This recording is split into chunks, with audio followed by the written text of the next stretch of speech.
Hello viewers. तो आज हम बात करेंगे एक बहुत ही ज़्यादा कॉमन टॉपिक पर, जो लोग बहुत ज़्यादा मुझे टेक्स्ट भी कर रहे हैं व्हाट्सएप पर, कि जो फार्मासिस्ट है उनके लिए डीएचए एग्ज़ाम के लिए वो कैसे अप्लाई कर सकते हैं, क्या क्या रिक्वायरमेंट्स हैं और एग्ज़ाम में जो है कितने क्वेश्चंस आते हैं और क्या पासिंग मार्क्स हैं और उसके लिए सिलेबस क्या है, वो सब मैं आपको इस वीडियो में बताने वाला हूँ। तो आगे बढ़ने से पहले आप मेरे चैनल को सब्सक्राइब करें और वीडियो को पूरा देखें, ताकि आपको पूरी की पूरी इन्फॉर्मेशन इसी एक वीडियो में मिल जाए। मैं कोशिश करूंगा कि वीडियो ज़्यादा लंबी ना हो और आपको बहुत ज़्यादा इससे इन्फॉर्मेशन मिल जाए। तो चलिए शुरू करते हैं और आप हमारे चैनल को सब्सक्राइब कर लें। तो अब बताते हैं हम कि आपको डीएचए एग्ज़ाम के लिए किस तरह से जो है अप्लाई करना है। डीएचए एग्ज़ाम के लिए अप्लाई करने के लिए सबसे पहले आपको जाना पड़ता है डीएचए की वेबसाइट पर। आप गूगल करेंगे डीएचए शहरियार पोर्टल, तो सबसे ऊपर जो वेबसाइट आती है डीएचए दुबई की, वहाँ आप क्लिक करेंगे।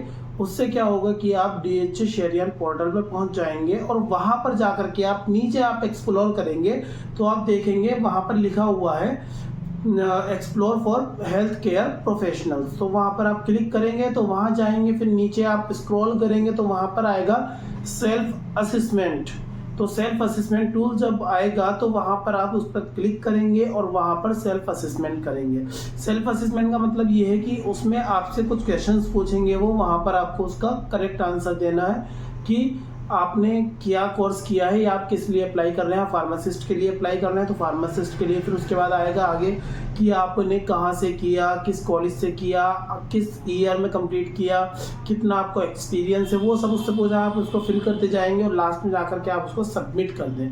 जब आप उसको लास्ट में सबमिट कर देंगे तो उसके बाद में क्या होगा, वहाँ पर आपको एक नोट लिखा हुआ दिखाई देगा कि आप एलिजिबल हैं या नहीं। अगर उसमें एलिजिबल लिखा आता है कि आप एलिजिबल हैं तो आप आगे बढ़िए। मतलब कहने का ये है कि आपका 2 इयर्स का एक्सपीरियंस उसमें मैंडेटरी होना चाहिए, आपके सारे डॉक्यूमेंट्स आपके पास होने चाहिए और आप जो है वहाँ पर जब एलिजिबल हो तो वहाँ पर एक अकाउंट आपको जो है क्रिएट करना है। वहाँ एक अकाउंट क्रिएट करने के लिए आपको ऑप्शन आएगा, वहाँ पर एक अकाउंट क्रिएट कीजिए। जैसे भी किसी भी वेबसाइट पर आप अपना अकाउंट बनाते हैं उसी तरह से यहाँ पर अपना अकाउंट बनाना है आपको। अपना अकाउंट बनाने के बाद वहाँ पर आपको जो है डीएचए यूनिक आईडी मिल जाएगी आपकी प्रोफाइल में।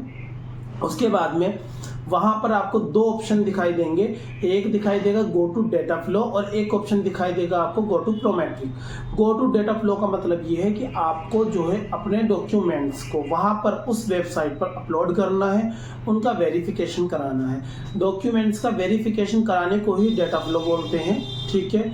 और जो गो टू प्रोमेट्रिक वेबसाइट है, तो वो गो टू प्रोमेट्रिक का मतलब ये है कि उस वेबसाइट पर जाकर के आप एग्ज़ाम बुक कर सकते हैं, ठीक। तो डीएचए में 3 तरह से आप कर सकते हैं। पहले एग्जाम दे दीजिए, उसके बाद डेटा फ्लो करा लीजिए, या पहले डेटा फ्लो करा लीजिए उसके बाद एग्जाम दे दीजिए, या फिर आप दोनों ही चीज़ों को साइमल्टेनियसली मतलब साथ साथ आप कर सकते हैं, ठीक। तो अगर आप डेटा फ्लो कर रहे हैं तो उसके लिए आपको क्या करना पड़ेगा, तो वहाँ जो लिखा हुआ है गो टू डेटा फ्लो, आप उस पर क्लिक करेंगे तो आप जो है डेटा फ्लो की वेबसाइट पर पहुँच जाएंगे। डेटा फ्लो की वेबसाइट पर पहुँचने के बाद आप वहाँ पर उस वेबसाइट पर अलग अकाउंट क्रिएट करेंगे। उस वेबसाइट पर आपने अपना अकाउंट क्रिएट किया, वहाँ पर जब अकाउंट आप क्रिएट करेंगे आपके पास एक ईमेल जाएगा तो उस ईमेल में जो भी आपको पासवर्ड आएगा वो वहाँ पर फिल करना है और अपनी डीएचए यूनिक आईडी वहाँ पर फिल करनी है। उसके बाद में आपका वहाँ पर जो है अकाउंट क्रिएट हो जाएगा, ठीक। इसके बाद में आपका जब अकाउंट क्रिएट हो जाएगा आप फिर से डेटा फ्लो की वेबसाइट खोलेंगे। वहाँ पर अपनी जो यूज़र नेम और पासवर्ड आपने सेलेक्ट किया होगा उसको वहाँ पर आप फिल करेंगे, लॉगिन करेंगे और उसके बाद वहाँ पर रिक्वायर्ड डॉक्यूमेंट्स आपको अपलोड करने हैं। रिक्वायर्ड डॉक्यूमेंट्स क्या हैं? रिक्वायर्ड डॉक्यूमेंट्स जो है आपके मेनली आपकी डिग्री होती है, आपकी मार्कशीट होती है, आपका गुड स्टैंडिंग सर्टिफिकेट होता है, आपका रजिस्ट्रेशन सर्टिफिकेट होता है, आपका एक्सपीरियंस सर्टिफिकेट होता है और आपका ट्रेनिंग सर्टिफिकेट होता है। जो भी आपकी जो इंटर्नशिप होती है ना, जो ट्रेनिंग होती है उसका सर्टिफिकेट। बाकी आपको कितना एक्सपीरियंस है कितना नहीं है वो सब जो भी है 2 साल मिनिमम होना चाहिए। आप वो सारे डॉक्यूमेंट्स वहाँ अपलोड कीजिए।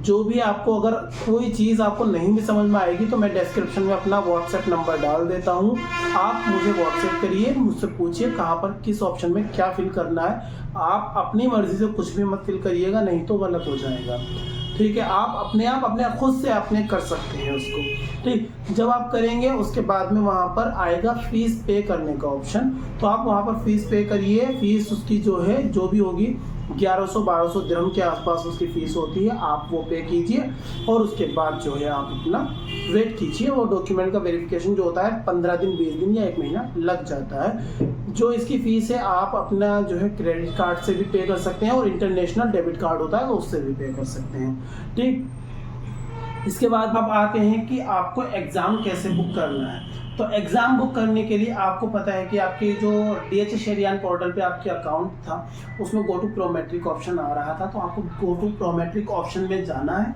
वहाँ जा कर के आपने अपनी DH यूनिक ID डालनी है, पासपोर्ट की डिटेल्स डालनी है, जो भी कुछ वो वहाँ पर मांगते हैं वो डालिए और उसमें वो आपको 2 डेट देंगे चूज़ करने के लिए कि आपको वहाँ 2 डेट आपको फिल करनी है। जैसे आज की डेट डालेंगे और अब से 15 दिन के बाद की डेट डालेंगे।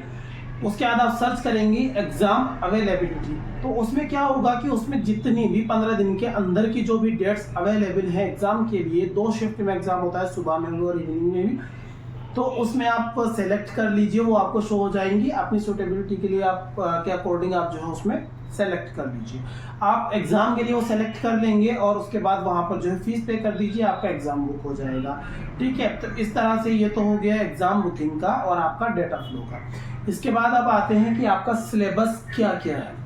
तो आपका जो सिलेबस है मेनली मैं आपको कुछ टॉपिक्स बताऊंगा, उसके जो अंदर का जो भी है वो सारा आपने पढ़ना है। कुछ टॉपिक्स हैं, 9 या 10 टॉपिक्स मैं आपको बताने जा रहा हूँ, वो आप अच्छे से पढ़ लीजिए। ठीक है, तो जिसमें टॉपिक्स हैं कुछ, फर्स्ट है pharmacy practice and ethics, second pharmacology, third pharmaceutical calculations, फिर आता है मेडिसिनल केमिस्ट्री, उसके बाद है फार्मास्यूटिकल मैन्युफैक्चरिंग एंड कंपाउंडिंग, इसके बाद में आपको करना है फार्माकोथेरेपी, इसके बाद आता है क्लिनिकल फार्मेसी, इसके बाद आता है drug information and literature evaluation, इसके बाद आपको करना है pharmaceutical quality assurance and regulatory affairs, इसके बाद लास्ट आ जाता है आपका फार्मेसी मैनेजमेंट एंड एडमिनिस्ट्रेशन।